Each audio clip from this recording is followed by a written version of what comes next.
Hablaremos de amor. Ah, era hora. Suélteme, señora. La palabra amor estuvo durante muchos siglos vinculada a un sentido negativo, sobre todo cuando no tenía nada que ver con el fervor religioso, con el amor a Dios. El Diccionario Universal de Furetière de 1690 dice: amor se dice principalmente de esa violenta pasión que la naturaleza inspira en los jóvenes de ambos sexos para unirse. Ejemplo: él se ha casado por amor, es decir, desventajosamente y arrebatado por una ciega pasión. Muy bien. Eso es lo que se pensaba del matrimonio por amor, ¿no? La palabra pasión, que ahora es casi imposible desvincularla del fútbol, parece que fuera una buena cosa. Claro, parece que la gozoso. pasión fuera una buena cosa cuando en su propia etimología es padecimiento. Sufrimiento, más bien. Es algo que se padece. El patos. El patos, exactamente. Después, si negativo. tiene, adquiere otros significados, alguna connotación, bueno, que algún espíritu romántico puede atraerlo. Sí, pero en Occidente viene de la vida, pasión y muerte, Ah, ¿no? Vamos. exactamente. Pasión es vida, padecimiento y muerte de Jesucristo. No vida, fútbol y muerte de Jesucristo.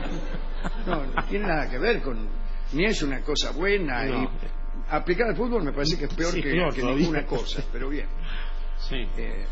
A juzgar por algunos partidos de fútbol se acerca bastante. Bueno, más allá de la idea del amor cortés, ¿no? Ese amor a veces obsecuente, la mayoría de las veces casto, digo, pervivió durante mucho tiempo la implicancia inexorablemente pecaminosa entre amor y carnalidad. Los eruditos antiguos aseguraban que el amor carnal era venenoso. Escribió San Pablo: si vivís según la carne, moriréis. San Agustín, acá dice moriréis. Como su nombre. San Agustín decía que el deseo era una enfermedad. Avicena aseguraba que el amor era una melancolía que llevaba a la palidez y a la pérdida del apetito. Melancolía en el sentido que casualmente hemos mentado recién. No, melancolía como... humor negro, de hecho. Humor negro. Negro, totalmente. También Galeno, Maimónides y Constantino el Africano creían que las uniones sexuales reiteradas podían llevar a la muerte. Sí, señor. Alberto Magno relató la historia de un hombre que había hecho el amor 66 veces seguidas. Ruta 66. La última... En la autopsia se vio que su cerebro había quedado reducido a muy escasas proporciones. Es raro. Desde Aristóteles se creía que la simiente masculina la producía el cerebro. Bueno, algo de eso hay. Sí. Todo lo produce el cerebro. La lujuria, señora, jamás se citó como el primero de los pecados, puesto que ese lugar estaba reservado al orgullo, a la avaricia, pero todo lo concerniente al pecado carnal se consideraba ferozmente indigno. Sí. Incluso los animales, pensaban algunos, eran de esa opinión. Pedro Damián, un monje que llegó a ser cardenal de Ostia a mediados del siglo XI, sostenía que los elefantes sentían vergüenza. Claro, esto explica Escribió: todo. se cuenta que el elefante ama la pureza de la castidad de un modo tan excepcional y va tan lejos en la execración de la obscenidad que cuando está obligado a unirse para perpetuar la especie, gira la cabeza y mira a un costado. Como el perro. Como el perro que se hace el distraído. Exactamente. Que ahí la famosa frase. Pero ¿por qué no tiene dónde poner la trompa, Señor, no lo diga perro. así. No. Usted es un verdadero mago de las metáforas. Bueno, más allá de estos decires antiguos respecto a las consecuencias del amor carnal, citemos unas curiosidades históricas respecto al despliegue que debían desarrollar las parejas si querían tener una conducta pura. Bien. Debían limitarse las ocasiones para la unión. San Agustín decía que cuanto más frecuentemente los esposos se abstuvieran el uno del otro, mejor sería. La Edad Media produjo un conjunto de prohibiciones referidas a lugares, momentos, modalidades, posturas, etc. Se prohibió la unión sexual durante un determinado número de días del año. Sí. Bueno, sin duda, la prohibición que más se respetó fue la del domingo. Claro, el día del Señor. Porque no se debía ensuciar el día del Señor con contactos indecentes. Sí. San Cesáreo lo había pedido en el siglo VI, como una petición. Dice, ante todo, cada vez que llegue el domingo, que nadie conozca a su mujer.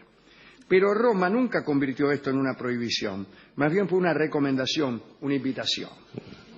Allá por el siglo IX, la doctrina de la continencia periódica, desarrollada en los penitenciales, había alcanzado una exigencia insoportable. Además de desaconsejar el domingo, se añadió el miércoles, que era día de penitencia, el viernes, porque era el día de la muerte de Jesús, y el sábado, dedicado al recuerdo del Cristo yaciente. Se prohibió también el amor carnal durante las 3 cuaresmas del año y durante la semana de Navidad. También en los días de San Esteban, San Juan Bautista, el San Juan de Invierno, el Día de los Inocentes, los días de Epifanía, la purificación de la Virgen, la Ascensión, Pentecostés, la festividad de los apóstoles, San Miguel, todos los santos, San Martín y San Andrés.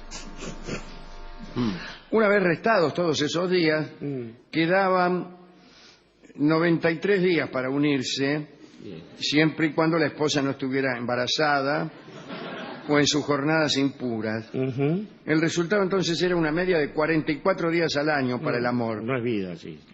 Tales prohibiciones no podían ser respetadas y no lo fueron. De lo contrario, el mundo cristiano hubiese sucumbido. Contemos para terminar una breve historia a este respecto. El caballero Charles de Marion participó de la primera cruzada a mediados del siglo XI bajo las órdenes de Godofredo de Bouillon. Dejó en territorio franco a su esposa y estuvieron separados 6 años. Charles de Marion luchó por su Dios con enorme frenesí. Cuentan que tras horas de combate contra los sarracenos, la sangre seca de sus manos no le permitía soltar la empuñadura de su espada.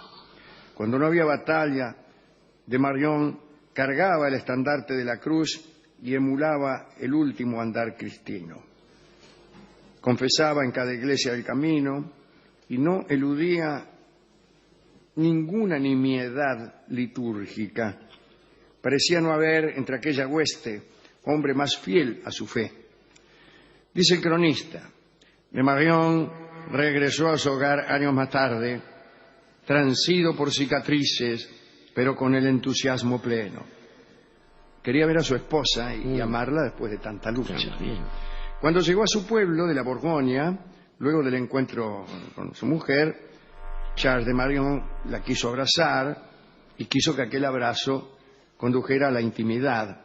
Pero la mujer le dijo al cruzado que era el día de San Esteban. De Marion, desesperado e indignado a la vez, nadie como él había defendido la fe, imagínense, forzó a su esposa y luego, arrepentido, hizo su confesión en la iglesia de su pueblo. El párroco, que se llamaba Guillermo de Neuilly, lo retó violentamente y amenazó con escribirle al cardenal Borgoñés por semejante falta. Entonces Charles de Marion tuvo un ataque de ira, enloqueció, mató al religioso, decapitó las figuras de la iglesia, volvió a astillas los bancos, escupió sobre el agua bendita y se marchó de la Borgoña para siempre. El rey Felipe I llegó a enterarse del asunto, mandó a que lo apresaran, pero la verdad es que nadie supo más del destino de Charles de Marion. Quiero dar una pequeña lista de personas que no cumplieron con estos mandatos de castidad. El primero es nada menos que Zeus, el príncipe de los dioses, que cuando se presentó ante Alcmena, disfrazado de su marido, para amarla, ordenó al sol que no saliera por 9 días. Y durante aquellos 9 días, o 9 noches, si usted quiere, amó a Alcmena con gran entusiasmo. Todo esto pasaba en la casa de un general llamado Anfitrión, nada menos que de ahí viene la palabra, además. Ese era el nombre del marido. Del marido, sí. El otro es el emperador amarillo, el legendario emperador amarillo, que tenía 1200 concubinas y era capaz de amarlas a todas una detrás de otra sin despeinarse. La otra es Cleopatra, que en una noche alcanzó a tener 108 amantes.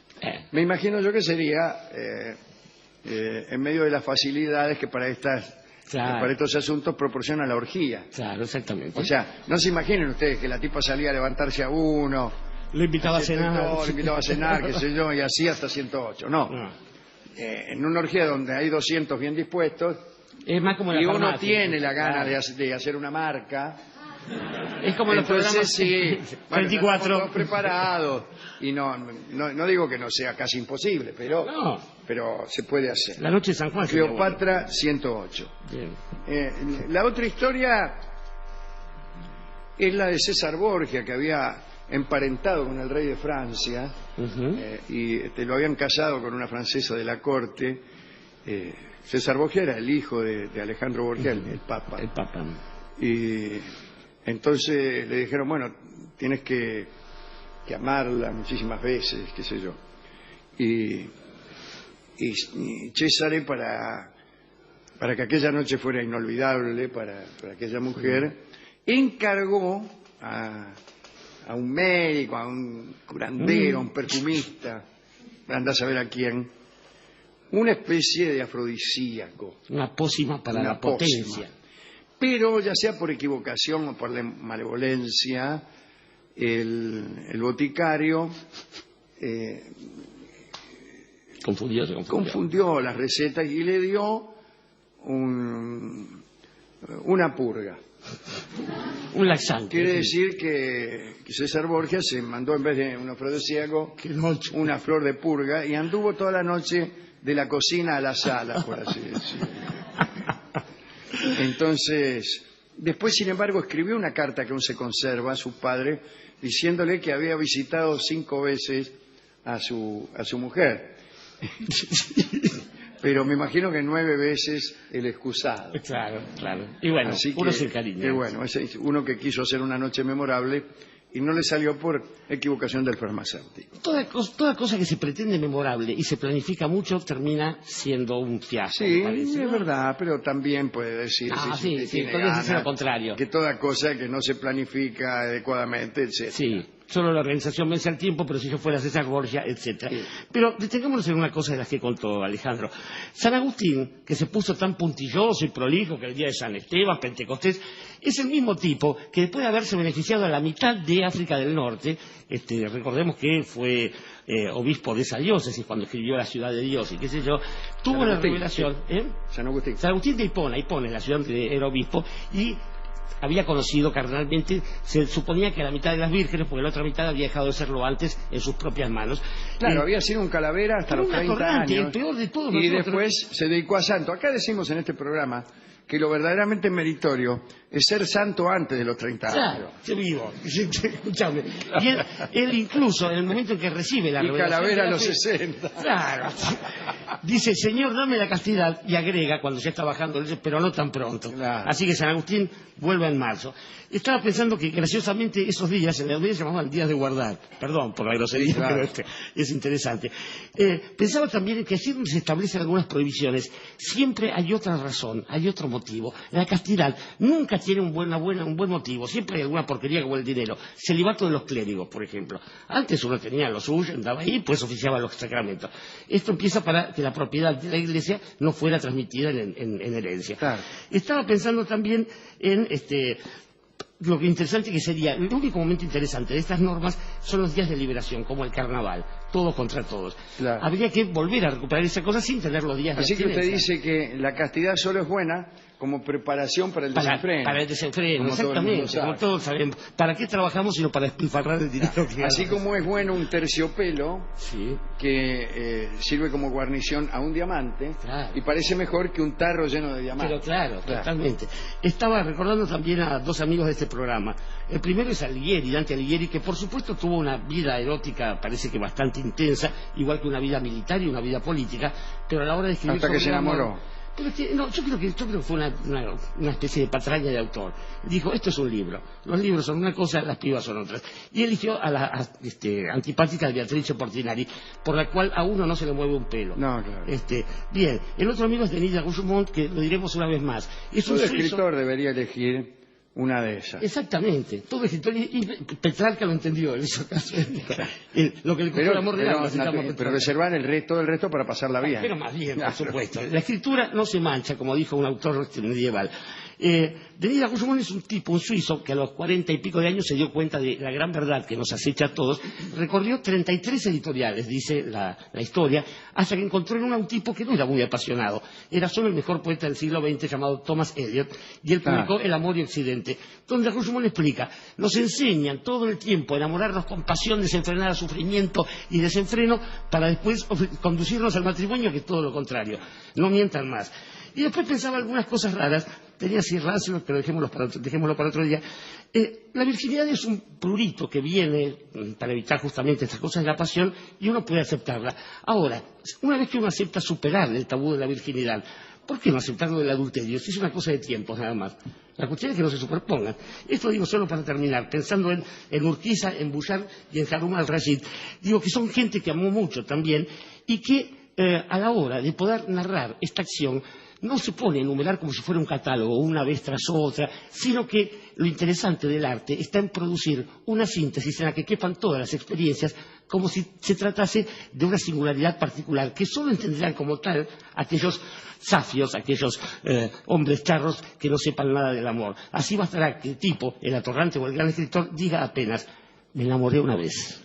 Está muy bien eso que usted acaba de decir. Me enamoré una vez es una ranchera que vamos a escuchar ahora, pero también la declaración de un hombre que conoce los términos del amor. Esos tipos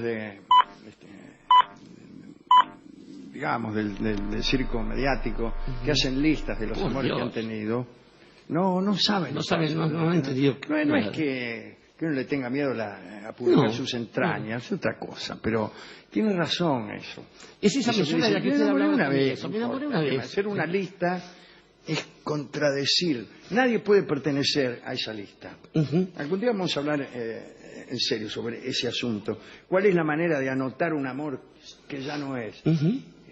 Solamente se puede anotar si no es. Es muy raro eso. Sí, porque además, así esté precedido de cientos otros, el amor si en algo consiste en esa especie de pretensión definitiva y universal de singularidad.